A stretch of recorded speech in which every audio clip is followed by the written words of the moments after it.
the distinguished participants, viewers of direct selling sector, ladies and gentlemen, we are celebrating our 26th anniversary. We had a very nice meeting today.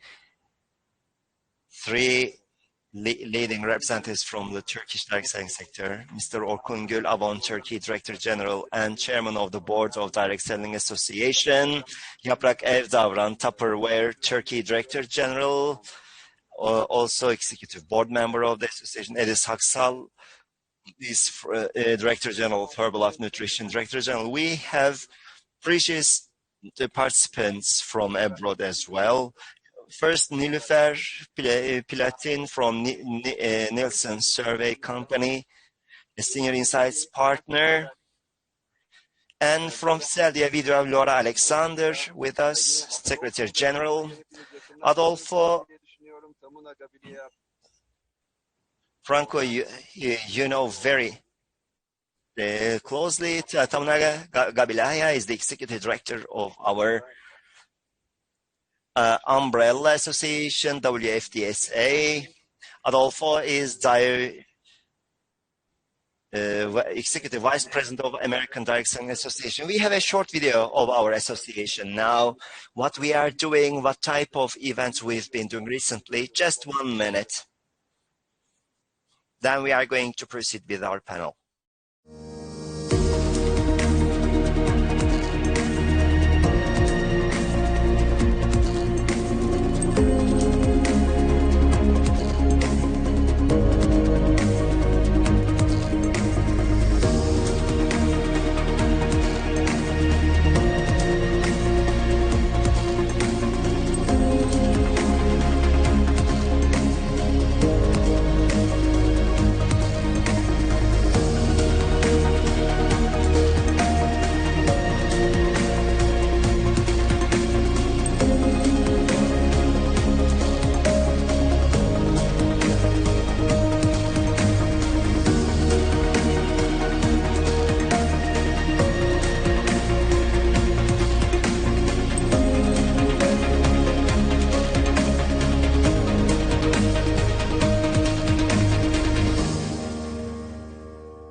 As you see, the Direct Selling Association has been involved in your lives for 25 years, and there are a lot of things to do.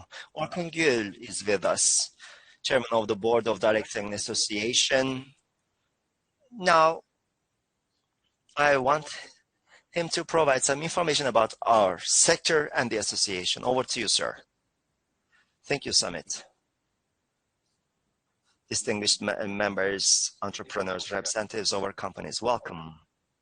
As Samet said, today we are 26 years old as the DS Association, and this is the 4th direct selling conference. We are all influenced by COVID-19. During this, we are still going through this pandemic. So we have taken some measures about that. So direct selling conference is being held as a webinar. We are going to have a series of 4 webinars. This is the first one, and we are very happy to be doing it. I hope these are going to be interesting for us. So where are we as the direct selling sector?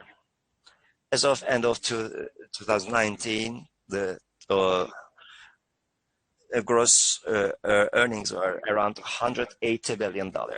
Nearly 120 million people worldwide and nearly 1.3 million free entrepreneurs are working in this sector. 74% of the workers are female. In Turkey, it's 75% women. Together with the pandemic and economic shrinkage, many people went into the direct selling sector to earn more money.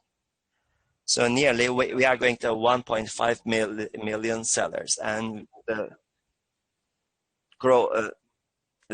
average size will be around 1.3 billion. Of course, we have undergone changes. Shops were closed for months. Malls were closed down. And consumers became more cautious because of fear of health and other concerns, and shopping habits changed. In the retail sector, there was a shrinkage as a result. Looking at the surveys, we clearly see the change in habits. The shopping frequencies declined, but they shopped bigger in size. They started going to closer places, and e-trade grew, and direct selling grew, and member companies, looking at the performance of the direct selling companies, it has become an advantage for us. Looking at the trends in DS, we are not going to have a shrinkage, but we are going to have a growth by the end of the year. We have increased our sales, and we have done a digital transformation. Our sector can adapt very easily. We can change our appearance. We are very dynamic. And digitalization is actually quite convenient for us. Our companies digitize their supply channels and customer channels. AI and automation were adopted.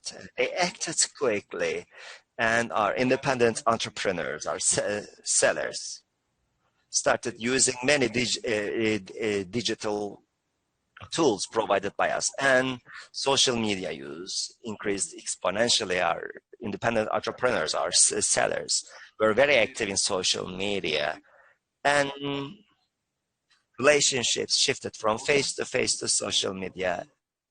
This is actually the zeitgeist. This concept of social selling is being executed now. As the association, we've been existing for 25 years. In cooperation with Nielsen, we have conducted a survey about awareness of our association. From Nielsen, Nilufer will share the results of this survey, customer survey, with us. It's important to measure where we are and plan potential actions for growth. We are going to continue with similar surveys to grow and expand direct selling in this country. In the coming period, we are going to be an important sector. So your inputs are very important. All these sessions are very important. Please share your views with us. Thanks for your attention. I wish a fruitful session to all of us. Thank you. Thank you very much for this nice overview, Orkun, about the transformation of digital selling in Turkey and worldwide. Of course, for the association, generating data is very important because we are a major sector for the association for the sector, and they need to get data from us. So sector studies are continuing. We did this year with Nielsen. Nielsen is represented by Nilufer with us. She's going to share the results of the survey with us. Would you share your presentation with us? Thank you very much, Orkun, Samet. Good afternoon, everyone. I thank everyone for being with us. I'm working for Nielsen. I'm a senior insights partner. Actually, we have been having a very nice cooperation with the association, and we have been holding some surveys in this regard. And today I will be sharing some information about public opinion survey that we have conducted this year. Let me share my presentation now. I think you are able to see it now. So why did we do this survey? Just as Orkun already mentioned, actually we wanted to see the public opinion. We wanted to see the level of information among the public. We wanted to see the perception among them. And in general terms, their general opinion, let me say. That was the purpose of this survey. And we wanted to do it in Turkey in a representative manner with men, women, in different age groups, in 12 provinces in Turkey, including 3 metropolitan cities. And the results that I'll be sharing are based on a scope of 1,032 people. We have conducted this in March 2020. When I come to the findings, one of the points that we wanted to have in hand as a purpose was the level of information among the public about the sector. When I say level of information, it's mainly to what extent direct selling is known and to what extent direct selling association is known by the public. And we wanted to see the level of information among public about the regulation on direct selling. As we have a look at the level of information about direct selling system, we asked this question to them: to what extent are you knowledgeable about direct selling? Without any reminders, without any clues, without any assistance. They replied, 31% knew the answer. And then we asked this question after a definition. We read the definition of direct selling, and after listening to that definition, we asked them to rethink whether they know it or not. This number increased up to 43%. So 57% of people don't know about direct selling system. So as we continue from this number on, we wanted to see whether demographic profiles are different. There are 2 striking points here. The first one is the difference with regards to sex, especially among women, as you will be seeing in the following slides. Towards this direct selling, their score, the women's score, is higher. And this system, this showed that among women it's 49%, but among men it's 37%, the level of information about direct selling. As the level of education increases, the level of information among people increases. Among university graduates, 52% know about direct selling. And we wanted to ask other questions, whether they know about direct selling association. 9% of people said they know about the association. Just as I mentioned before,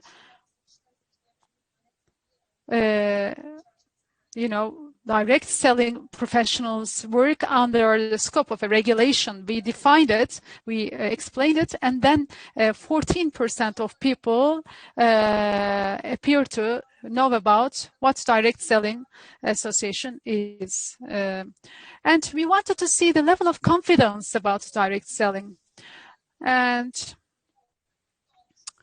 63% of public find direct selling confident, and women's confidence is higher. They find the system reliable more than men, and this rate is much higher for those who know about the association.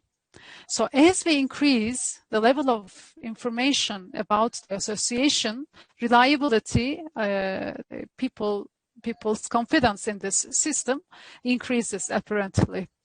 And following these questions, we wanted to see what provides us, what facilitates better reliability to have a higher confidence into the system. The first things that come up are that the approval of the Ministry of Health, approval or what I mean by approval is the companies or the brand names verification by the ministry. Also, quality of product and service comes as the second point here, 70%. Then comes quality certification and documentation of the products.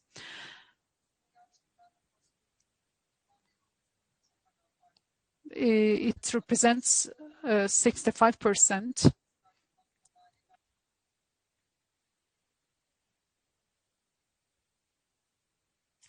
So it's possible to say that these three are quite important. Telling about these, informing the people about these 3 points are quite important. And as a third part, we wanted to see whether they have experienced direct selling themselves, these people. 37% of them bought a product or a service through direct selling. And as we have a look at the breakdown among different sex, 1 in 2 women bought something in this sector, but this is more rare in men. And what sort of categories were purchased? What sort of products in which categories? Personal care products, perfumes, cosmetic products for makeup, household products, cleaning products, clothing, accessories, healthy living products, and food supplements and kitchen work comes later. We wanted to see their tendency to purchase through direct selling in the future. 40% says yes. And when we ask those who already made a purchasing, 3 in 4 people say they can buy again. When we have a look at the barriers, when we have a look at the reasons why people don't want to buy through online, through direct selling, it's because of lack of information about brand name and lack of confidence in that product. Then comes the price of the products or services. If they're expensive, they don't want to do it. What sort of criteria are important in preferences towards direct selling system? The first items that come up here is, how can I return the product that I have purchased? Easy return is number 1 here, 74%. This is an essential criterion. And the others are a good introduction of the product or service by the relevant representatives or companies of direct selling. Another one is buying a product from a person that is already familiar to this buyer, so they feel confidence.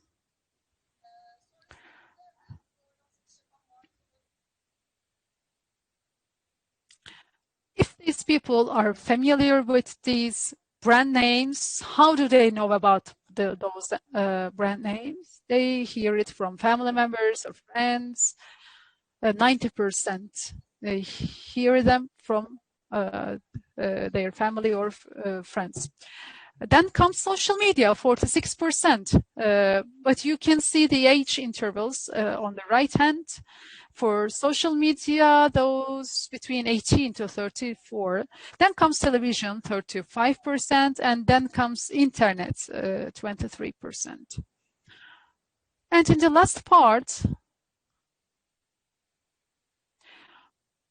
we wanted to see the situation about representation part of this.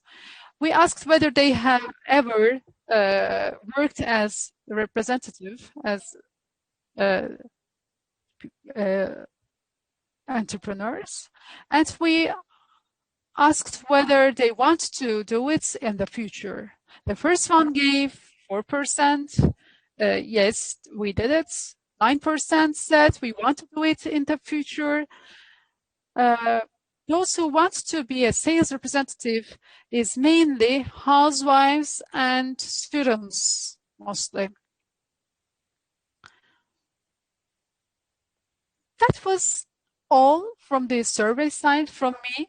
Thank you for your patience. If you have any questions, I will be ready to answer them with Samet. Nilufer, thank you very much for this presentation. It's such a nice, valuable work for us to see our steps ahead, where we have gaps. From those perspectives, it's very important. Thank you very much. I would like to remind all the audience that we have got a chat box. It's possible for you to send questions. Also, we have a survey questionnaire. If you can fill it in and give it back, we will be using them soon. I would like to give the word to Tamuna. She has taken part in many of our talks before. And she is the executive director of WFDSA. Of course, she knows about WFDSA and direct selling very well. What happened in 2020? Whether it has grown or not in this year? What happened in the world? Can you please brief us about it? Thank you. Well, thank you so much. It is so nice. So many familiar faces, my friends. Güzel aşina yüzler, dostlar. We live in completely different world. And, çok artık farklı bir dünyada yaşamaya başladık. Bir şey oldu herhalde bir bir araya gelmek için artık Zoom'u kullanıyoruz. Adolfo ile ben gelecektik aslında bu konferansa Mart ayında tabii. Maalesef birkaç gün öncesinde artık ziyaretimizi iptal etmek zorunda kaldık. Ama bugün şöyle yapacağım. Zamanım az ve çok da güzel sunumlar olacak daha. Şimdi biraz dünyayı gezelim doğrudan satış konusunda. Bir 15 dakika, belki en fazla 15 dakika diyelim. 15 dakikaya bakacağız. Bir sunumum var sizler için. Doğrudan satış genel itibarla nasıl bir seyir izliyor dünyada? Pandemi bizi nasıl etkiledi? Şirketler buna adapte olmak için neler yapıyorlar? Ve genel görünüm nasıl? Sunumumu sizlerle bir paylaşayım. Paylaştım.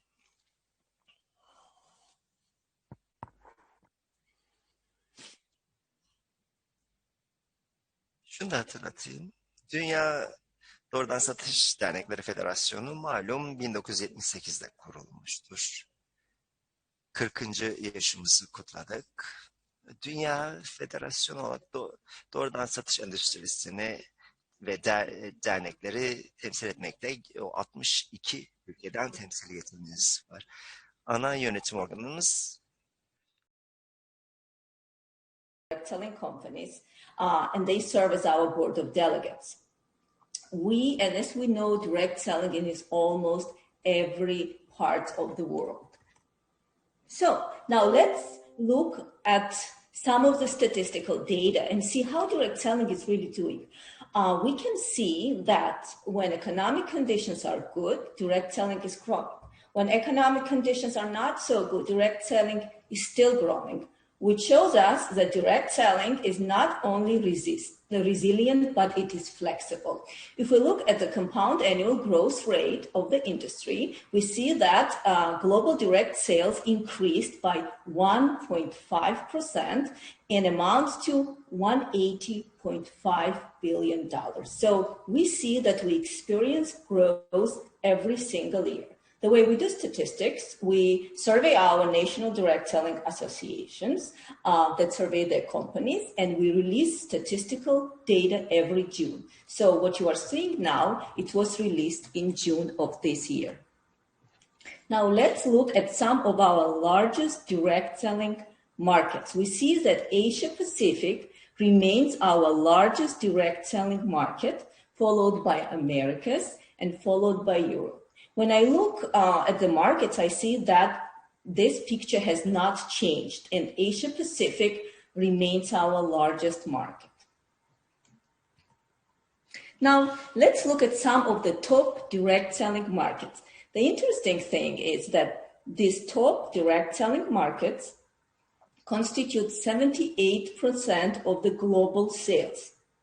And you can see that United States remains number one market, followed by China and other markets that I won't name here. So very often when I travel, people are asking me, Tamuna, they ask me, is direct selling more developed in developing countries? And I say no, everywhere, because people are looking for entrepreneur opportunities.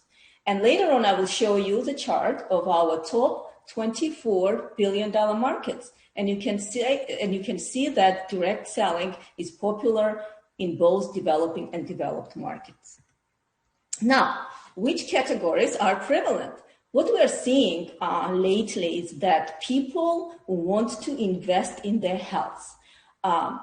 There is a trend that people are now investing more and more in the experience industry. People want to experience, people want to travel, and you need to be healthy, and everyone, regardless in which country you go, wants to look good. So traditionally, wellness and cosmetics are the top selling product categories. And you can see on the chart that wellness was number one category, followed by cosmetics.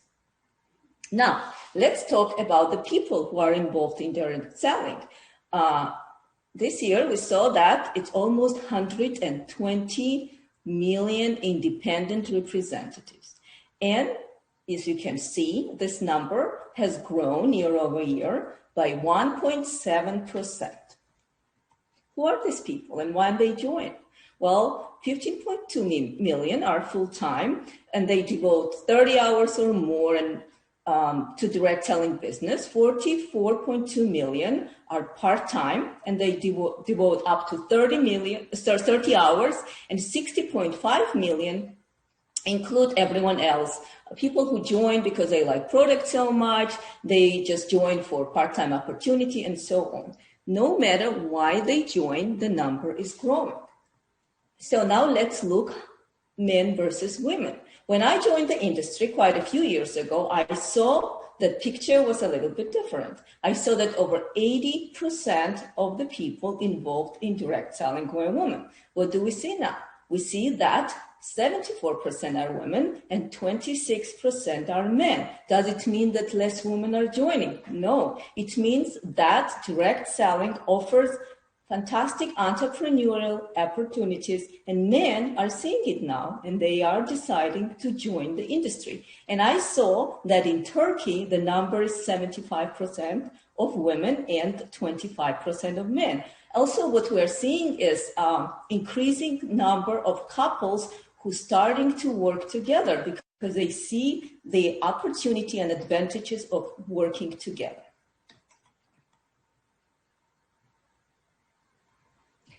And of course, we know that direct selling provides opportunity regardless of your age, of your education, of your status. It is for everyone. You can, for a very low cost, join direct selling company and start your own business. Whether you stay in the direct selling or not, it doesn't matter, because direct selling is world's leading provider of basic business training for people around the world, and specifically for women. And as we see that direct selling has been a success story in emerging markets, we see that now 39.5% of direct selling is conducted in emerging markets. Now let's look at the top 24 countries, or how we call it, the $1 billion clubs. We see that top 24 markets constitute 94% of the whole sales. The top 5 markets constitute 61%. And when I looked at the numbers presented today, I see that Turkey has a tremendous potential to be among the top direct selling markets in the world. Now, this is a general slide. It's just to look at the global retail sales and e-commerce. It's not about direct selling, it's in general. So global retail sales predictions were that they would be about 42%, and they will be conducted in Asia Pacific, followed we can see there by North America and Western Europe. Now let's look at the outlook regarding e-commerce. We see that again, Asia Pacific would have the largest share, followed by Americas, and then followed by Western Europe. There was a survey that was conducted, and since pandemic, more than 1/3 of customers shop online every week. And that represents 28% increase since COVID. 39% will combine online and in-store shopping. When they were asked what they will do after the pandemic, 28% will shop mostly online, 24% will shop in store, and 10% were not sure. Well, 91% of shoppers said that they missed shopping in stores, because I can tell you on my own experience, you can shop online and it's convenient, but you always want to still go and have this feel and touch. So it is not going away anywhere. 71% want to know product availability before purchasing, and 51% said that free products and bioparks are very important for them. And 81% value flexibility in returns or cancellations. So when I heard today the results of the Nielsen survey, we saw that this is kind of coincides what people really want in Turkey as well. Everyone wants to have the ease of cancellations and to return products. Now let's look at some of the data in the United States. What we have seen that many stores have closed. In 2019, in the United States alone, 9,302 stores have closed. And it is predicted that up to 25,000 stores expect to close in the US in 2020. Some of my favorite retailers closed. I could not believe that. They were in business for decades, but they could not sustain being in business anymore due to the pandemic. The other thing I wanted to highlight is that it is very important to be flexible. What we have seen is that, let's look at Zoom. Zoom is the most successful company of the pandemic. Zoom went public in 2019, and Zoom shares were at $68. Since pandemic, the Zoom shares went up to $460 per share, and the market cap of Zoom is estimated at about, I think it's about 130 billion. So what we see is that Zoom was ahead of its competitors. Zoom offered free services, and of course they got promoted because of that. And Zoom was very smart how they hired people. They were ahead of their competitors. Hiring by Zoom increased compared to their competitors. So when there was this increased demand, what happened is that Zoom was prepared. What we see with direct selling companies, initially it was a shock for everyone, right? But we saw that companies adapted so fast that some companies experienced high growth. And if they compared to previous years, they said it was the highest growth they ever seen. More than that, our companies already, even before the pandemic, had their own apps, their own technologies to support their sales force, to promote products. So being very advanced and implementing all the digital technologies is very important to survive. Outlook, I would say it's bright. We'll see. We have to, again, be flexible, and we have to adapt and fast. Thank you very much. Tamuna, çok teşekkür ediyorum. Her zamanki nezaketinle bize çok güzel bilgiler verdin. Looking at Asia, Pacific, Americas, and the rest of the world. First, let me turn to Adolfo here. Adolfo Franco is well known in the US. Many TV channels favor him. He's popular. Adolfo We see from Tamuna's presentation that direct selling in the US is well known, quite commonly used as a system. What's the secret? Why the American consumers are ahead of other consumers? They prefer direct selling more. Is this a tradition for the US consumers? Is it because of the enabling legislative environment, or is it thanks to the association or the company? So what's the secret? Adolfo, sesini duyamıyoruz. Yalnız Adolfo, ses. You see, thank you very much for the opportunity, Samet, to participate today. I am not a millennial, so I'm technically challenged. So please bear with me. But first, thank you very much, and I'm honored to be here with all of you. Of course, my colleagues, Laure, Alexandre, you'll hear from in a minute from Europe. She's just a wonderful addition to our industry, and our great leader, Tamuna Gabilaia of the World Federation. And I also want to recognize you, Samet, because you've been such a force in Turkey and beyond. So you've been a leader for our industry overall, and you've done a terrific job, as demonstrated by your survey results. To answer your question, and Tamuna's covered it very nicely, and I want to apply this to as much as we can to the Turkish market.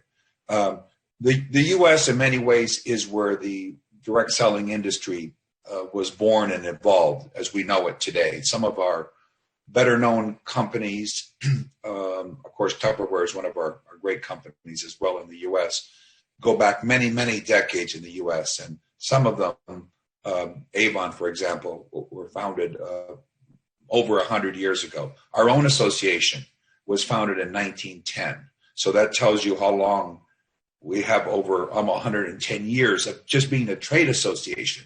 So that tells you the history of direct selling, to answer your question. Traditionally, of course, and we often have the little house I see behind Samet's video here. Traditionally, direct selling was, of course, door to door. People would knock on the door traditionally. It's still done, but small number.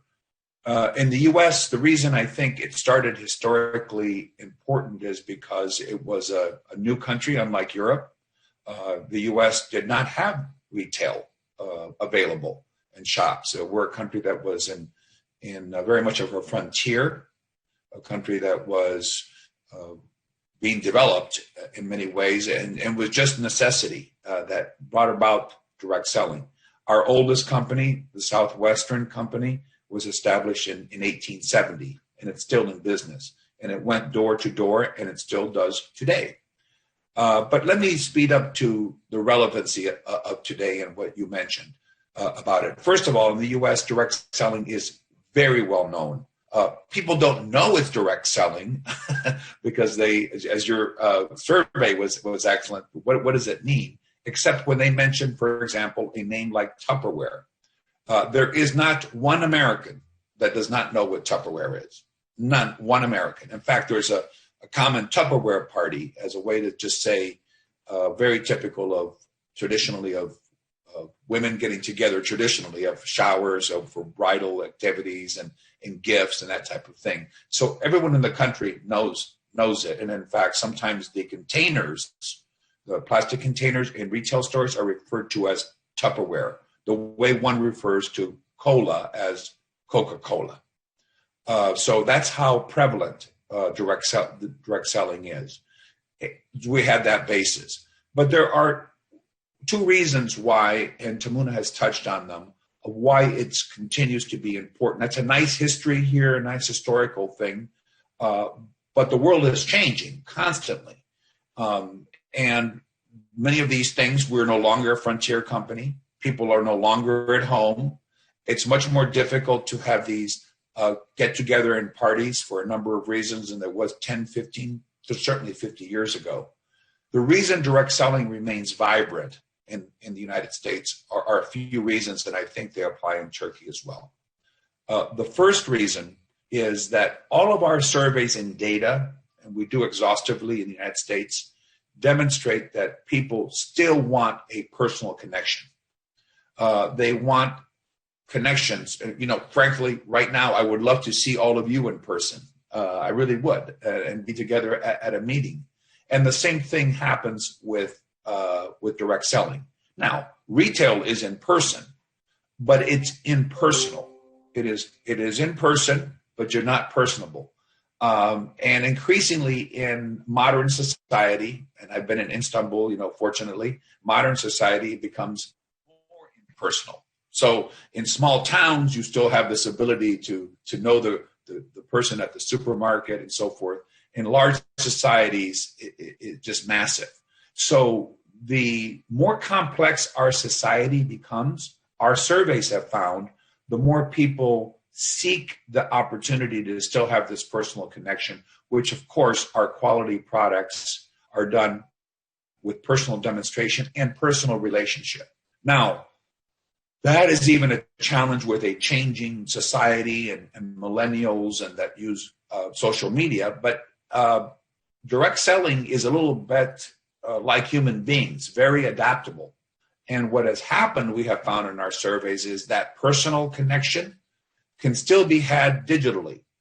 Most young people, and young I'm saying now 30 to 40, so certainly anyone between 20 and 40, have a very personal relationship on social media for a variety of reasons. Most people say, young people, that if you try to call them by telephone, they will send a text that say, "Why did you call me?" So that established relationship has led well for direct selling, to answer your question, and it has enabled people to use the technology and still be personable. In many, many ways. I will just speed up to something quickly because I don't want to dominate all of the time here. But of course, the American society is quite digital now and quite much more in e-commerce than many other countries in the world. There's no question. Many countries are equal, but the U.S. To Tamuna's point and slide, retail has suffered significantly because of it. And that's why retail, of course, the retailers, if you want to use that term in the U.S. that have been quite successful, have been companies such as Amazon and other companies that are using this platform. We are a combination of both. We have that digital ability while still having the personal touch that Amazon does not have. And we do not have the handicaps of retail, which are the fixed cost and the stores and the ability, and the people just do not want to engage in that, particularly in larger cities, as much as they did in the past.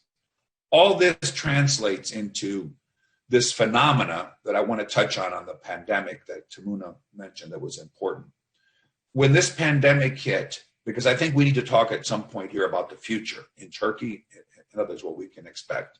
When this pandemic hit the United States, we frankly, in our direct selling association, thought, as everyone, that it would be a terrible blow to our businesses. It would just happen. We have found, incredibly, that in most of our sectors, we've had record sales this year. Record sales. And this includes in the party plan area, which was initially hit very hard. Of course, the party plan, as people know, are when people depend more on a get-together, a gathering, than in demonstrations. For example, Tamuna and I participated in wine demonstrations. Traditionally, of course, when you have a wine party, you want to taste the wine and the experience is a party. You would think digitally it's not important.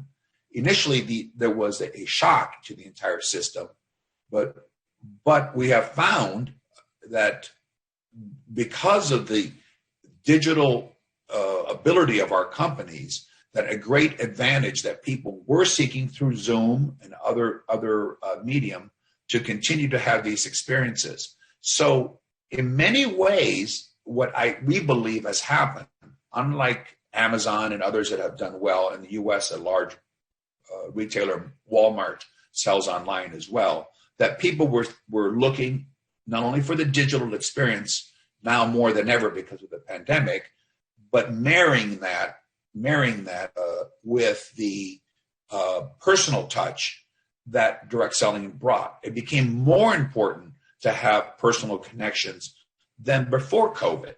Why? Because schools closed, people were not in the office, there was less human interaction, so it increased. So we have seen for many of our larger companies, particularly that have traditionally relied on overseas markets, such as Turkey for much of their revenue, U.S. sales hitting record proportion almost in every sector that we have. The last thing I will end here on is recruitment, because of course we haven't talked very much about this, but one of it is the opportunity. Tamuna touched on this, people in direct selling. Well, traditionally, people who are interested in the opportunity to have it explained to them or respond to them, we have relied on something called opportunity meetings, where either it's one-on-one, personally, of course, or larger gatherings, where their ability to promote and showcase what we can do in direct selling in a responsible and ethical way, of course. We don't in any way misrepresent the opportunity, but it needs to be explained. And most of that, of course, is generally done better on a person-to-person basis or a meeting or setting and so forth. So recruitment, we saw a dramatic 28% decline in the first quarter. Why? For the reasons I mentioned. People were at home, the recruitment became more difficult. Sometimes we thought it would be more difficult to explain the opportunity through virtual means. But we have seen a complete reversal, an almost equal amount, almost 27% increase in recruitment in the third quarter. Why that is, we believe, are two things. First of all, we were looking at this very closely. Our companies adopted quickly, just as we talked about the selling being done virtually, the recruitment opportunity being done virtually. Obviously, much of the focus now is on work at home.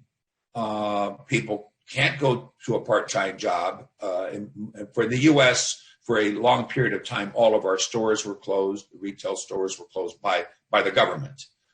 So it created an opportunity for people to seek other ways to make money while they were at home. Secondly, the mentality seems to be the new normal, that it isn't so bad to be at home, particularly in large cities. When I was in Istanbul, it took a long time to get from the airport to the hotel. I mean, a very long time. So the situation in a city like Istanbul, where you would see massive transportations to the extent that you could, if you had to stay at home, and now we're adapting to staying at home, it became more appealing to be able to do that if you could do selling effectively. So all of these factors are coming together. I will end here by saying, because I think I want to hear from my colleagues, the question for us, it's great to look at the statistics we have today, which are encouraging, but what are they going to be in 2021? As we continue to go back to a new normal or a normal, will people still want to stay at home the same way? Will people, as Tamuna mentioned, she had some of her favorite retailers, will people want this experience back again? How will we be able to position our industry? So it's always important to learn these lessons. And I think some of the lessons are the personal touch remains important, which is one of our assets. The other one is digital platforms are here to stay, especially as people like me become history and younger people continue to rely on digital platforms. Those need to be continued to be developed.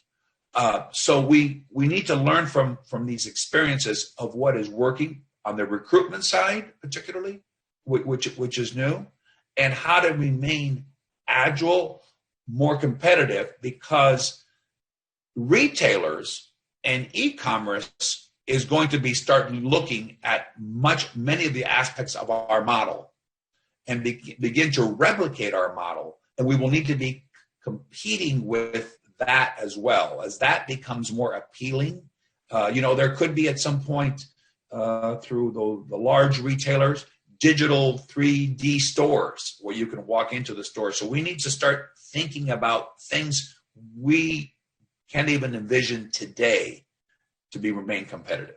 Sorry for the long answer, but çok harika bir özet oldu Adolfo bence. Bizi gerçekten hem Amerika Birleşik Devletleri'nin başarı hikayesine götürdün, hem de aynı zamanda biraz da geleceği. You urged us to think about the future, both considering the retail experience, digital experience, and consumer experience. You mentioned Tupperware a number of times. So let me turn to Yaprak here from Tupperware, Turkey. Yaprak, we heard about the user experience. Adolfo says the people don't think about direct selling, but everybody knows about Tupperware. We heard about Nielsen. 31% of people are aware of direct selling concepts. And of course, brand names are better known. But direct selling as a concept is less known. So is that terminology problem? When you explain what direct selling is, okay, awareness is higher, knowledge level is higher, but 30-40% is still low. What can we do to improve that? Adolfo is saying 1870 for a company, 1910 for the association, quite traditional. And in the light of this, do we have success stories already in Turkey, or do we need to go long ways? Thank you very much, Samet. First of all, it's so wonderful. I want to say that to reach out people on Zoom, like 8 months ago, we weren't able to imagine something like this. But time has evolved and we have come to this point. It's something doable and we can do it now. We can have a Zoom meeting. Yes, I agree completely. Direct selling is based on personal connection, just as Adolfo mentioned. Actually, we started it in a wrong manner.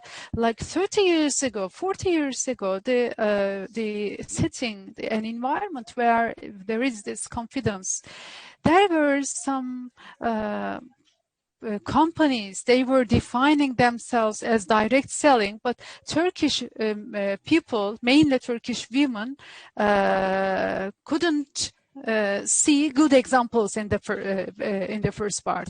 So we started with that weakness, but with more and more companies in time, valuable companies involved, engaged in Turkish market, they want to make a business here, to make a win-win situation here.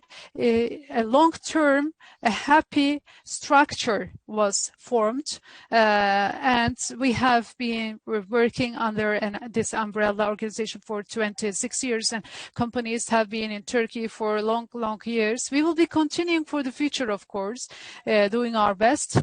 And your question, yes, I agree. I completely agree with Adolfo. The retailers started to turn towards such models like us, but because the future is in direct selling. Many companies are involved in this. When you have a look at this, like 15 companies, people can see, but many companies have been using auxiliary roads to direct selling. Many companies have been using it additionally. So our channel is both productive, it's a win-win setting, and it's evolving. And I agree with the point. It's a survey of Nielsen again. We are not able to access to those young people between 18 and 24, but we are on digital platforms and we are able to reach out people through digital means.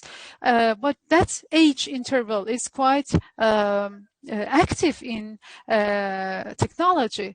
And, we are sometimes discussing this among ourselves, and Samet is leading us, thankfully. We are thinking over how to reach out to the university students.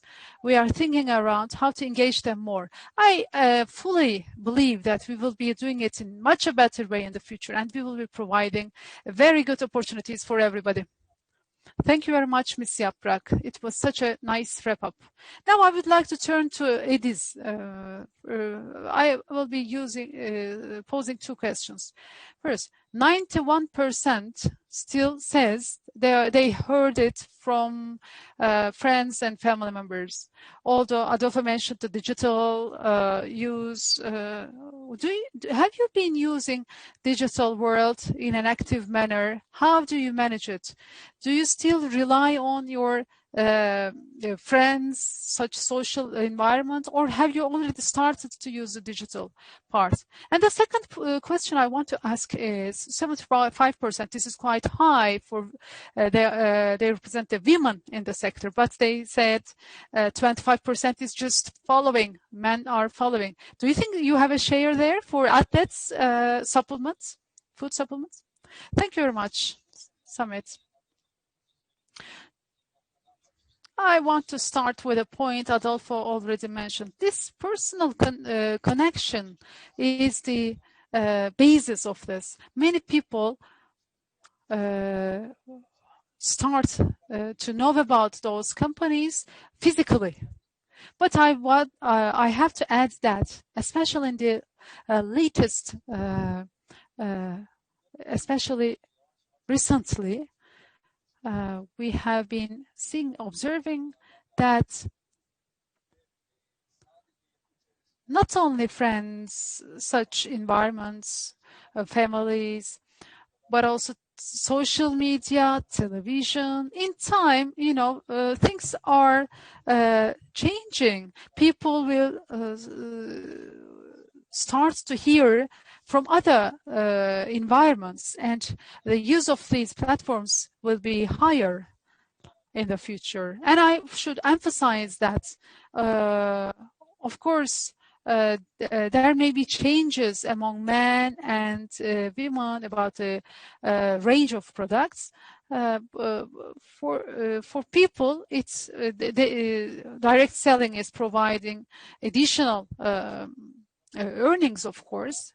And in addition to that, men and women's difference has occurred because of cultural thing. But we have been observing that especially young men are quite interested in this. Athletes' nutrition may have an impact on that.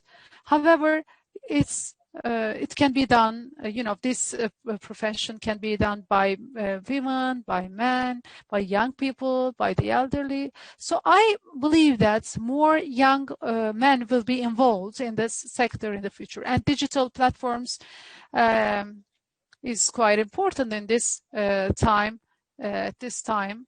Just as Orkun mentioned, the most influential, the strongest aspect of direct selling is ability to adapt. When the first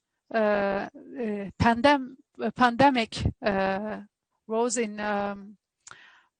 March or February, people started to concentrate. They started to use digital platforms more actively, and everybody became an expert about Zoom. Our colleague was mentioning that our representatives, distributors, we have seen this.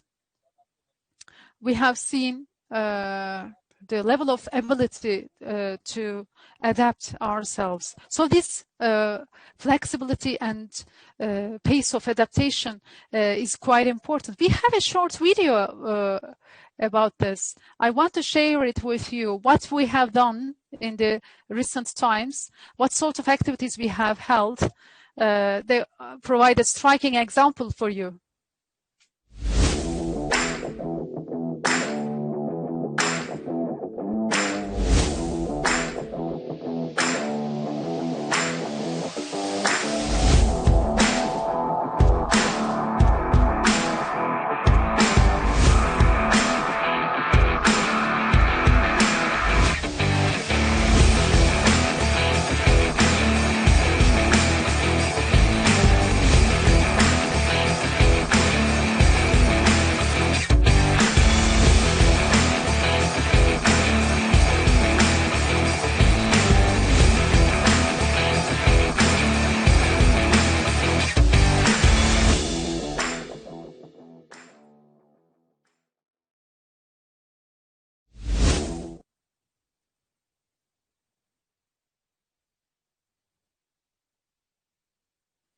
And Samet, as you have seen, actually we have been observing it in many companies, the way we differentiated this phase, the way we have adapted ourselves, the way direct sellers continued their training activities. They started to make use of digital platforms to reach out to their customers. It's a proof about success.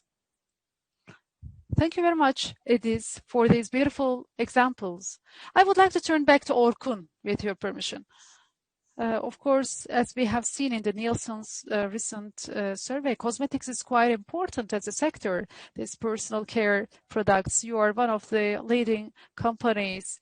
You have been managing one of the leading companies in this sector. When we see through a perspective of Turkey, how do you see the future? And there's a gap between visibility and, visibility of direct selling is different from the visibility of brand names. What can be done about that?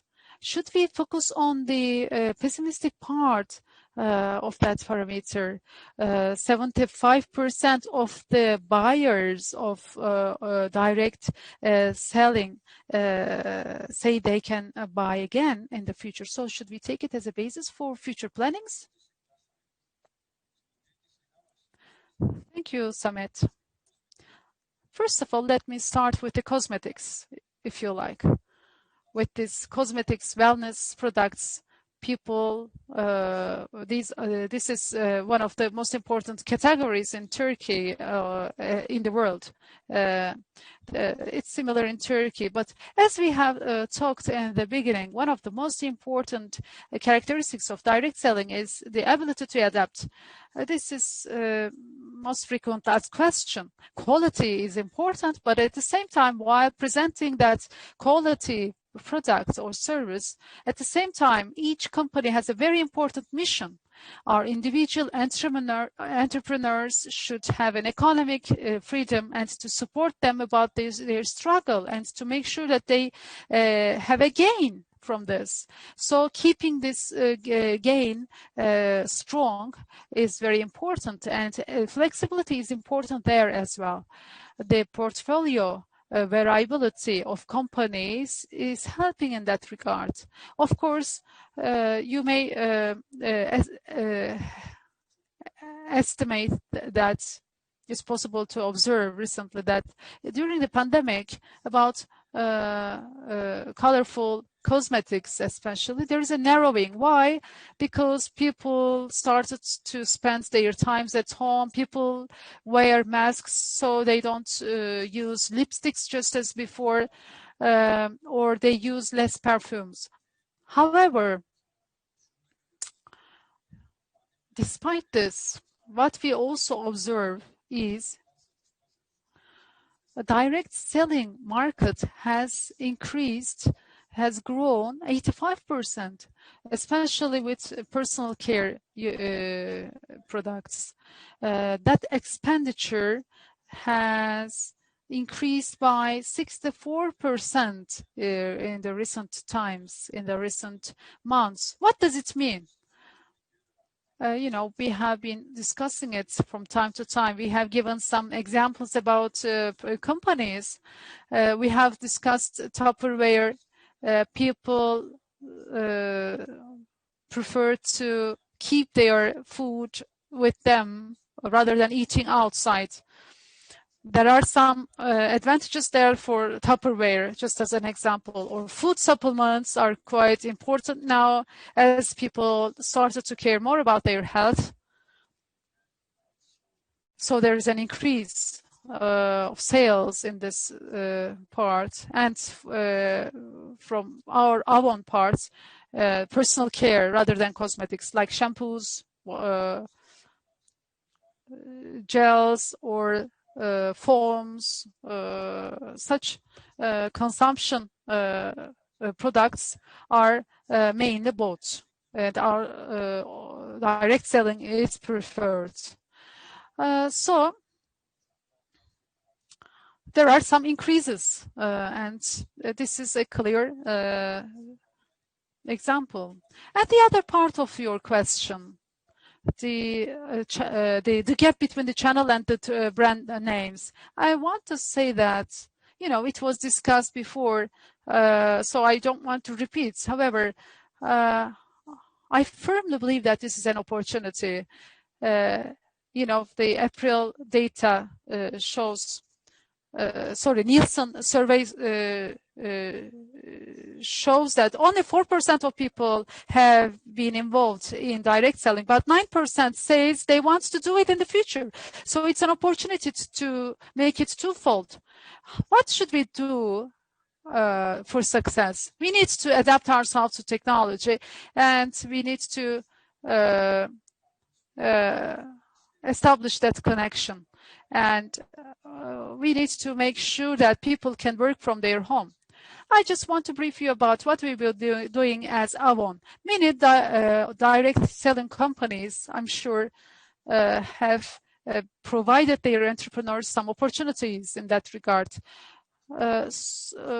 Facebook, Instagram, such platforms can be used for connection, but what is even more difficult for companies is to digitalize the operations. That's what we did as Avon. One of the most important things for entrepreneurs, 4 points actually, to make sure that the consumers receive the products, then to give the final products, and then take the payments, and then to find the new people. So operation can be done from home.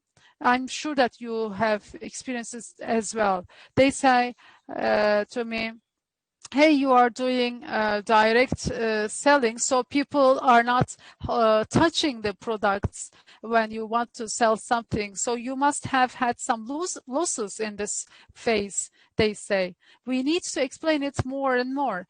During this pandemic times, it's possible to work from home through digital methods.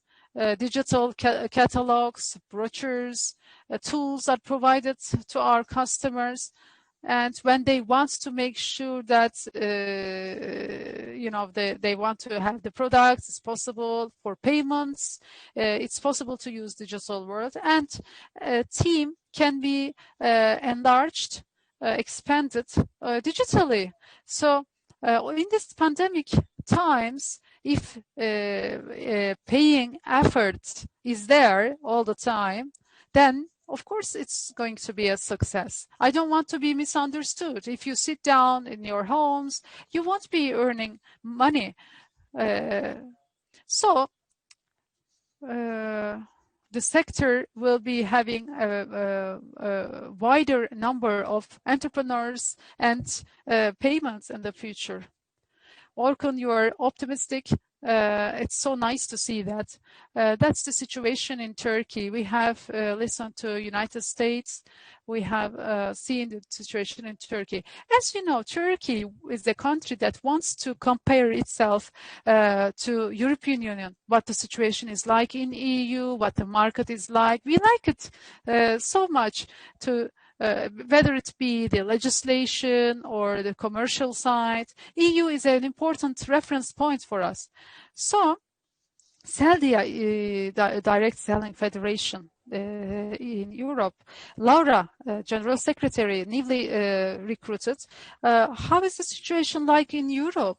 How did you do in the recent phase, and what do you think about the future? Can you give? I'm very happy to be here. It's a great pleasure to be here today. I only regret not to be able to experience the Turkish hospitality.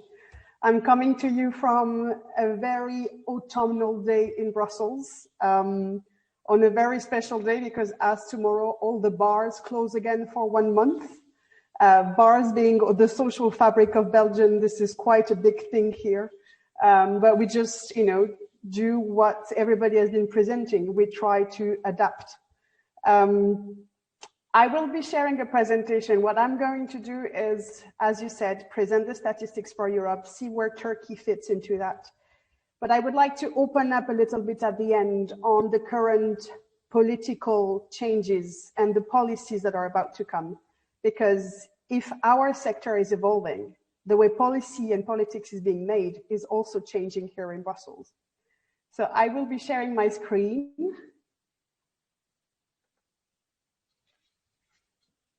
Here.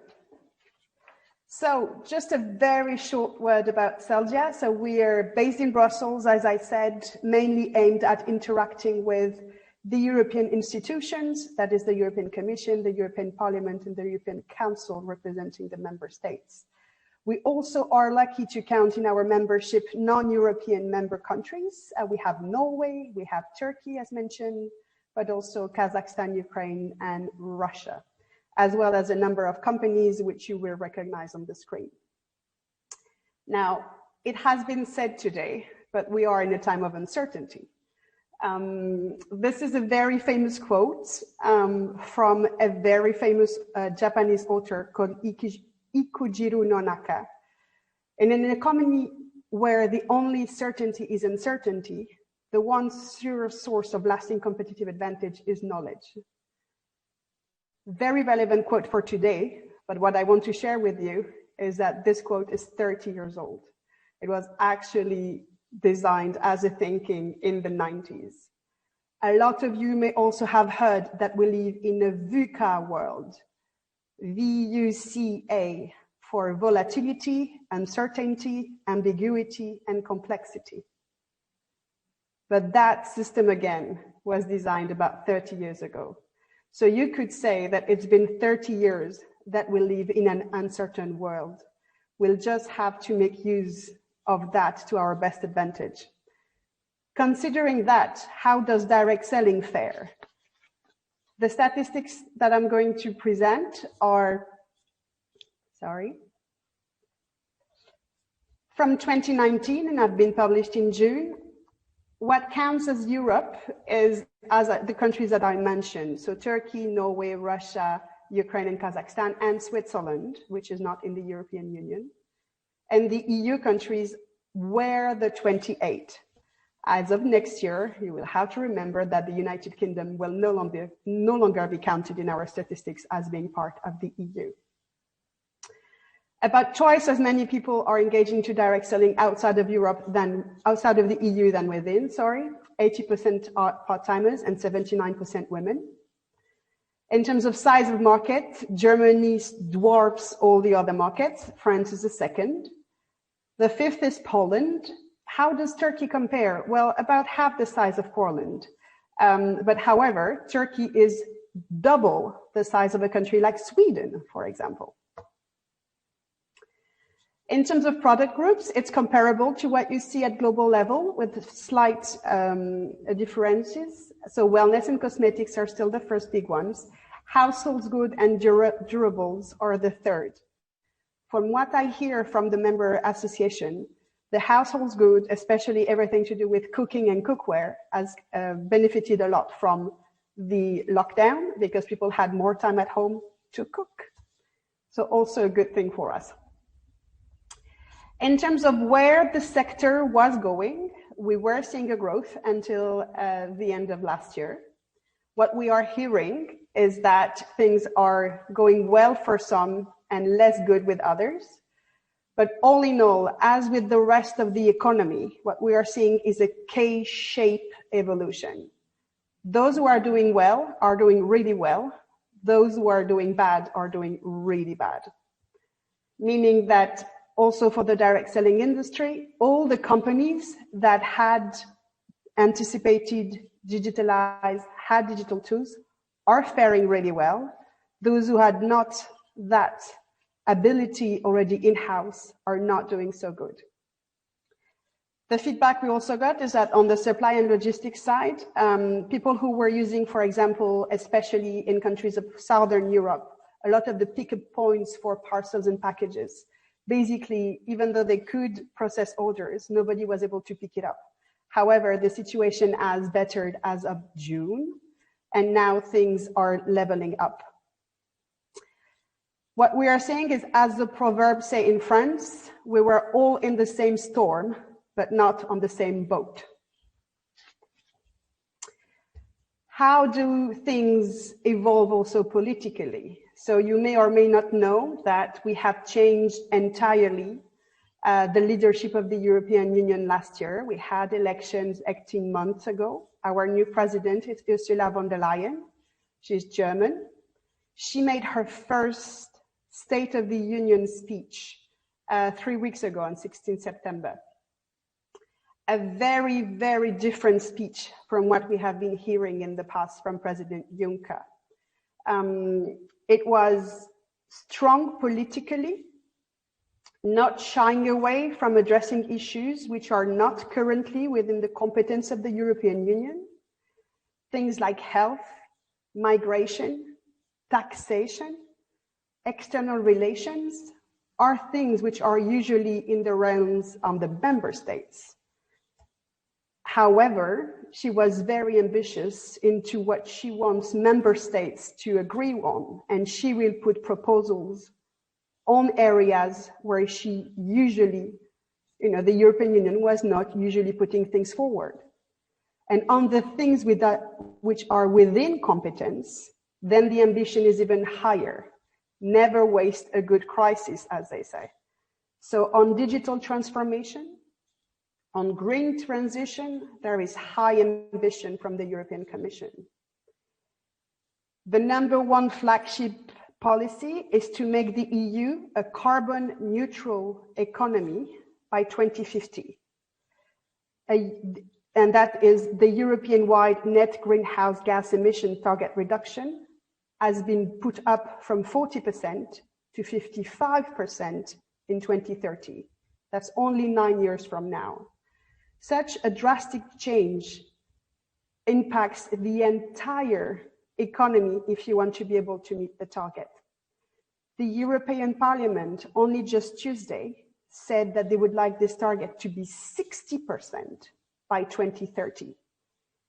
The text will now be forwarded to the Council of Ministers for final approval before the end of the year. Let's see what remains of it. But the ambition of the European Commission and the European Parliament is clearly tremendous. What does that mean for the direct selling sector? It means that the political dynamic is changing. The member state versus European Commission power play is clearly on. We will see more and more and more legislative proposals impacting the supply chain and value chain of the direct selling sector. Everything to do with the digital economy, digital payments, financial services, packaging, delivery, taxation, financial and non-financial reporting are on the table for regulatory changes. And what people may or may not know, the number one export of the European Union is regulation. What we will see on things specifically core to direct selling, meaning consumer protection and regulation of retail, we just went through a huge revision of the consumer protection law. So things are done at Brussels level. We will now see only what we call non-legislative proposals. So it's about consultation, evaluation of policy, but we don't foresee any other big change just because we just went through one. But what that means is that the way the European Union works, things are decided in Brussels, but they have to be implemented in member states. So all the EU member states will go through a change of their consumer law in the coming months. So we have, as a sector, to be very vigilant to ensure that markets remain open and favorable to direct selling. The last thing I wanted to touch upon is our collective image and reputation. There is a variety of amazing companies in the sector, but some of them are less amazing. And each person working as an ambassador for the product has to know that they're also an ambassador for the direct selling sector as a whole. My invitation is let's work together on improving our image and reputation, and that will only have positive impact on the regulatory environment in which we evolve. Now, I was asked to look into a crystal ball a little bit to conclude this presentation. I would say that in a purely business point of view, things seem to look positive. On a regulatory point of view, we have to not miss the train of being a sustainable industry and looking at our impact all along the supply chain and value chain. Other sectors have started their transformation. We have to continue and meet the expectations that are on us. As a conclusion, happy to take any questions. This was a very short presentation on a very complex topic. I hope I haven't lost you too much, but thank you again for the invitation. Laure, çok teşekkür ediyorum. Gerçekten bir nokta çok önemli bizim için.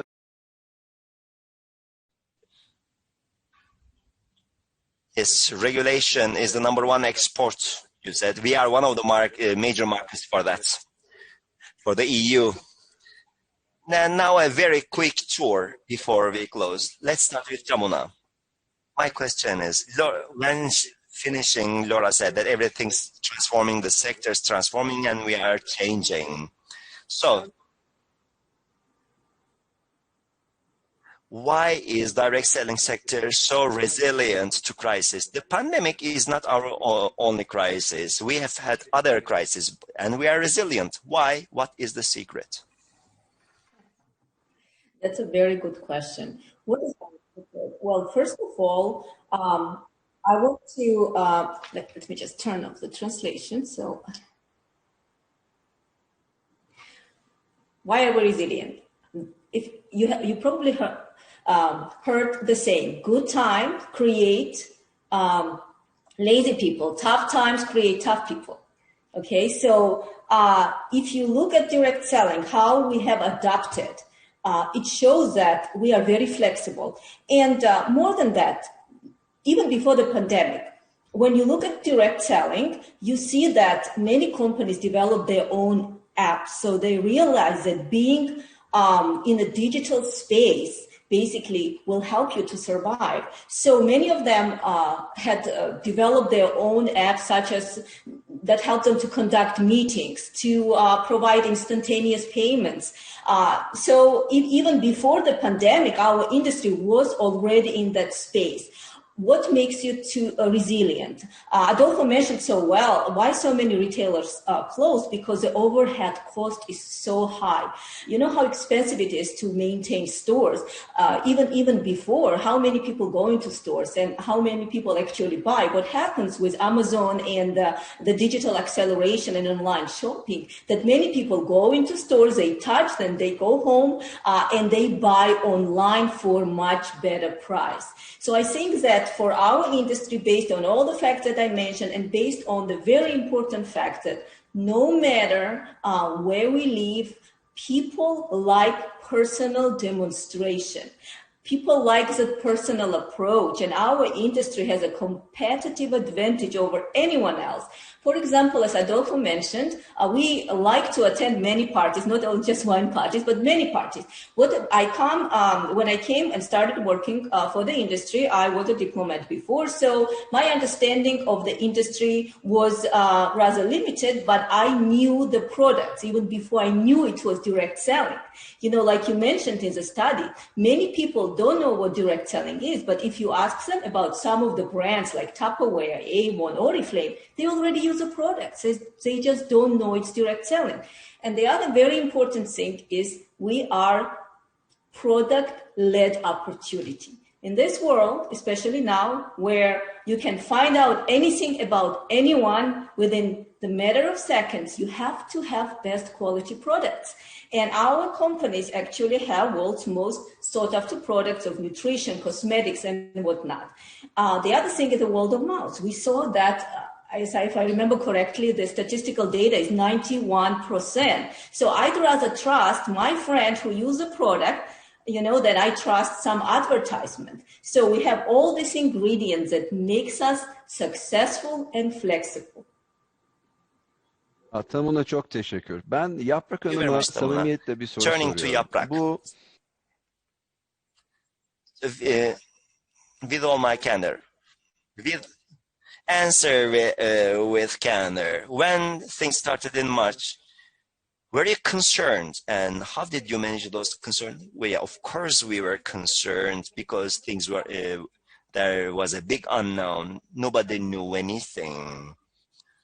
We just watched TV, news reports, and we just talked to our doctor friends, and mostly we were concerned about our health. But then we had our companies and we had our employees to think about.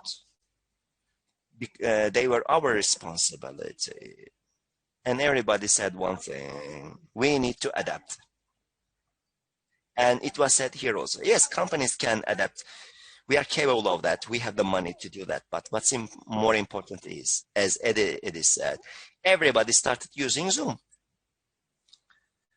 1.3 million sellers here adapted very quickly. I congratulate them. We use Facebook, Instagram, we use our mobile phones, but I never thought about Instagram Live. Not for my company, but many other companies started doing promotions using these channels. So we need to continue to emphasize social media, but we were different in another way. And I was concerned. We have centers, and we had Monday meetings, physical meetings, how to give up this habit. And nobody uses their leaves for on Mondays. It was a taboo for us. Mondays were very, very important. So for that, I have a video. I'm going to share everything. 84 women came together on that platform to cook, for instance. You'll see on the video. Everybody made the same dish, by the way. Let's watch the video, and that's gonna be my answer. Thank you.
So Yaprak, thank you very much. It was a marvelous video.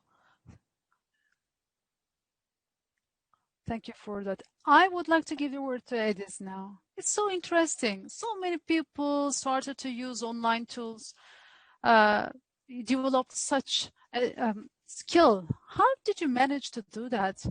The ability to make use of those platforms. I want to emphasize the following: the pace of adaptation, the fast reaction by the association about adaptation. I should say that our guys, they are entrepreneurs. They established their business. They gained experience. That's how they became so successful. They are good team players, very good. And they are in close collaboration. In such situations, in such crisis settings, they develop a common sense. And with that concerted action, they can take, make their decisions and act accordingly in a fast way. That's what we have experienced in our case also as Herbalife Nutrition. We had such a nice solidarity. The same concerns we also had it. Every industry had it. Their comments, their experience, what they learned from previous crises were important. It's a big group of people, motivating each other, keeping them together, using new opinions. These are important strengths of direct selling. And as of March, as Herbalife Nutrition, along with our distributors, we have handled this phase, and we made our plans accordingly. That's how we adapted ourselves with regard to digital world. That's how we did it. It was a very nice wrap up. I would like to turning to Adolfo to follow from Ediz. Ediz said that direct sellers are the common wisdom of our companies. That's why we can quickly adapt. And Tamuna said that large retailers fail to manage this process properly. So is it this common wisdom that facilitates such quick adaptation in direct selling sector? So is it our sales force that differentiates us from? Well, thank you, Samet, again for the opportunity and for the invitation. I think it's been an enriching experience here for all of us. Certainly for me, I've learned a great deal about this. I'm going to give you the short answer. The answer is yes. And I'll tell you why. Ediz commented on this just a moment ago, and so have my colleagues. I'm often fond of saying that the sales force, the direct sellers, are the company. They are the company. And that is what distinguishes us from a very large retailer. I don't know if Walmart is in Turkey. I don't know. But I don't know what large. There is some large retailer in Turkey. I apologize. I don't know the name. But there are some large company where has thousands of employees and that type of thing. And this is wonderful. But these people take direction. And they're, I'm sure, wonderful people, and they can build a business based on a script, a guidebook. Ediz hit it correctly. Entrepreneurship. What our sales force are, and one of our large companies, Amway, uses a term that I actually like very much called independent business owners. And this is what they are. Legally, of course, they're independent contractors and they're independent people. But all of these terms point to what Ediz just mentioned, entrepreneurs. By nature, the people who are successful, whether they be part-time or full-time or interested in direct selling, have a capacity, a gene internally that does that adaptability. Even when we speak of the digital platforms and when we speak of the social media, it was really the sales force that drives this. Now, we are represented here by a number of company executives. I'm not a company executive, but I know enough about the sales force that I have interacted with that they often drive the company. Again, they are the company and they drive the company. So I think that has been the genius of the success. I don't think it comes from the top. It does not come from Avon management. down. They can certainly provide training and sessions and so forth, but it's bottom up. That is the success of our business. An Herbalife, an Avon, Tupperware, Amway, whatever company is only as successful as their sales force.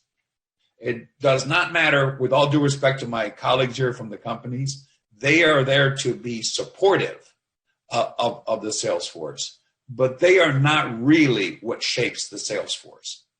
The only thing I will end on is, because these are all things I really strongly believe, my colleague Laure touched on this, which is important, which is reputation and the image of the industry. These are wonderful things about entrepreneurs, but what the company's role is to establish the limits, to make sure that representations are accurate, to make sure that earnings claims are appropriate. That is the role of the company, and it's extremely important. And that, I think, put in the right terms, are really well received by the sales force as really a sales tool, because ultimately a good reputation for our industry only attracts more people as both consumers and salespeople. But the short answer is it's entrepreneurship, and that has been the success of our industry from the first day in the 19th century that it really became an industry. So thank you again very much for the opportunity. Adolfo, biz çok teşekkür ediyoruz yorumların için. Remarks. So back to Orkun, chairman of the Turkish Association. Adolfo said that you are supporters. Isn't it interesting? People don't define us as profit makers. We are supporters of entrepreneurs, female entrepreneurship. You know, that's how we are viewed. Are we doing only that? Don't we have other social responsibility projects? We are always considered as part of social life and social responsibility. Are we worthy of that consideration? Thank you, Samet. I've been in direct selling sector for a decade. Since day one, that's what I felt, let me tell you. Of course you make money, you earn money, but then you touch upon people's life, you change people's life. You are constantly in some sort of social responsibility. That's at personal level. And we are doing that at company level. So, some companies in the sectors for sports activities and events, some of them supports entrepreneurship and economic freedom for vulnerable groups. Some touch upon other problems. You know, our slogan is always empower women. So we are focusing on that, you know, preventing breast cancer, preventing domestic violence. During pandemic, this was actually critical. Perhaps many people don't know about this. During the pandemic, when we were under quarantine in March and April, unfortunately, domestic violence rose by 40% compared to the same period of time last year. Economic hardships and the perpetrator and the victim have to inhabit the same household. There are many factors to this. And we are working on, in order to raise awareness and help women. We donated $1 million around the world, and Turkey donated 700,000 lira.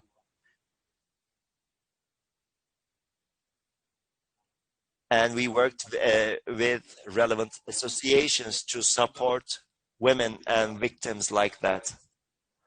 You know, it's not a matter of, we are not observing profit only. A major concern for us is to keep supporting our people. You know, we are offering both financial benefits, but reasons to be socially active also. As salespeople, this is our spirit, actually. So in closing, Thank you very much, Samet. This was a major event, really. A very good presentation. Very good presentations.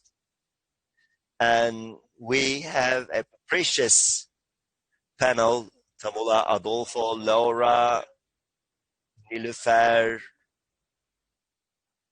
and representatives of member companies, Yaprak and Ediz. Thank you very much, all of you. It was very enjoyable. It was delightful and very informative. Our viewers, I'm sure, have a lot to take away. As I mentioned at the beginning, this year we are going to have other webinars. The coming ones will hopefully be as useful. Please stay with us. I thank all the speakers and all the viewers. Have a good weekend. Thank you.